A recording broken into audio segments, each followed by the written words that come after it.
Yes, amanota y'ibizamini vya leta 2025-2026 Minisiteri y'Uburezi ibinyujije mu kigo gishinzwe ibizamini ndetse n'ubugenzuzi bw'amashuri NESA cyamaze gutangaza igihe amanota y'ibizamini vya leta azasohokera ndetse n'ibizaherekezwa n'aya manota y'ibizamini vya leta byose byashyizwe mu nyandiko tugiye kugusomera hano gatanu kuri Bya 250.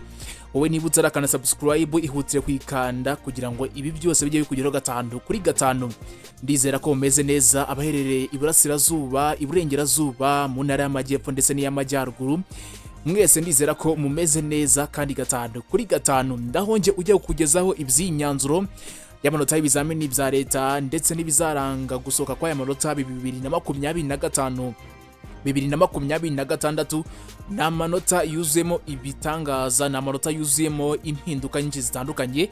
Icyo ngusagamba no gukurikirana inkuru kugira ngo uze kwisoza ubundi usobanukirwe niba warakoze ibizamini vya leta bisoza umwaka w'amashuri dusoje. Niba kandi uri umubyeyi cyangwa se uri umunyeshuri, iyi nkuru isharinga umunyeshuri mugenzi wawe wakoze ibizamini vya leta kugira ngo amenye ibikurikizwa kugira ngo azabashe kugira amanota meza asoza umwaka w'amashuri arangije, yaba primaire ndetse na secondaire cyangwa se A level cyangwa se icyiciro cy'amashuri cyambere cy'amashuri yisumbuye ndetse n'icyiciro cya kabiri cy'amashuri yisumbuye CZMane.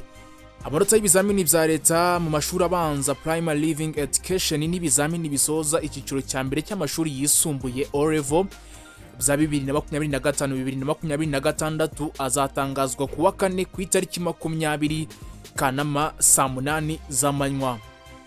Mu itangazo ryashyizwe ahagaragara n'ikigo gishinzwe ibizamini ndetse n'ubugenzuzi bw'amashuri NESA cyavuze ko itangazwa ry'amanota rizanyuzwa imbonankubone ku muyoboro ya YouTube ya Minisiteri y'Uburezi. Mu itangazo ryashyizwe hanze ahagaragara n'ikigo gishinzwe ibizamini n'ubugenzuzi bw'amashuri NESA cyavuze ko itangazwa ry'amanota rizanyuzwa imbonankubone ku muyoboro ya YouTube ya Minisiteri y'Uburezi ndetse n'ikigo gishinzwe ibizamini n'ubugenzuzi bw'amashuri NESA. Abakandida 277 n'abantu 452 bakoze ibizamini bisoza amashuri abanza, mu gihe abakandida 149 n'abantu 533 biyandikishije mu bizamini by'amashuri icyiciro cya mbere cy'amashuri yisumbuye A level. Itariki yo gutangaza amanota y'ibizamini vya leta bisoza amashuri yisumbuye A level cyangwa se icyiciro cya kabiri cy'amashuri yisumbuye ntabwo riratangazwa. Ubundi twabisanzwe tumenyereye ko ibizamini by'amashuri byose imyaka yose bisohokera rimwe, dore ko Minisiteri y'Uburezi mu mwaka w'amashuri 2024-2025 yagiye itangaza ko isohoka ry'amanota yose y'ibizamini vya leta mu mashuri atandukanye, tuvuga primary living education cyangwa se primaire, mu mashuri ya troncome cyangwa se icyiciro cy'amashuri ya mbere cyisumbuye ndetse n'icyiciro cya kabiri cy'amashuri yisumbuye A level, amanota y'ibizamini vya leta yose asohokera rimwe. Ariko kuri iyi nshuro siko bimeze. Minisiteri y'Uburezi cyangwa se Minisitiri w'Uburezi Dr Joseph Nsengimana ubwo yari mu kiganiro n'itangazamakuru kuri RBA yavuze ko impamvu y'amanota y'ibizamini vya leta yose atasohokera rimwe habayemo impinduka zitandukanye ndetse habaho n'amakosa agiye atandukanye hagati mu barezi bakosoye ibizamini vya leta bisoza amashuri yisumbuye icyiciro cya kabiri cy'amashuri yisumbuye A level. Harimo abagiye bakora amakosa bagahanwa ndetse n'abandi bagiye bitanga mu bintu bitandukanye ariko nyuma bakaza gutabwa muri yombi kubwo gukora ibintu binyuranyije n'amategeko agenga ikosora ry'ibizamini vya leta. Minisitiri w'Uburezi yatangaje ko kandi bimwe mu byatindije iri kosora ari ukugira ngo abanyeshuri bashyirwe mu byiciro neza kandi hitonzwe, ndetse no kugira ngo abanyeshuri bitegura kujya ku ishuri cyangwa se bitegura kuzajya mu byiciro bindi bikurikiraho batangire bashakirwe ibikoresho n'ababyeyi. Icy'ingenzi yavuze cyatumye amanota yihutirwa kugira ngo atangazwe hakiri kare nuko amafaranga y'ishuri ya Minerval yiyongereye ugereranyije n'amafaranga yishyurwaga umwaka ushize 2025-2026 azishyurwa 2026-2027. Abanyeshuri mwe mufite ishyushyu ryo kugira ngo amanota yose muzayabone neza kandi twabagejejeho ukuntu amanota y'ibizamini vya leta azabarwa, tubagezaho ibyiciro bishya bizashyirwamo amanota. Ibyo byose ndizera ko wabibonye niba ukurikirana umuyoboro wacu. Niba utarabibonye reba inkuru zabanje zose uraza kubona ko ukuntu amanota y'ibizamini vya leta azagenda abarwa kandi agashyirwa mu byiciro bitewe n'imitsindire wagize, bitewe n'ukuntu wagize. Minisitiri w'Uburezi yavuze ko igikorwa cyo gutangaza amanota kizatangazwa ku miyoboro wa YouTube ya Minisiteri y'Uburezi ndetse n'ikigo gishinzwe ubugenzuzi bw'amashuri NESA kugira ngo abanyeshuri muzakurikirane uyu muhango hari gutangwa ibihembo ku banyeshuri batsinze neza hagati y'ibyiciro byose byombi, yaba icyiciro cya primaire ndetse n'icyiciro cya secondaire. Ibyo byose bizatangazwa kugira ngo amanota y'ibizamini bya leta yose ashyirwe ahagaragara ndetse ku mugaragaro.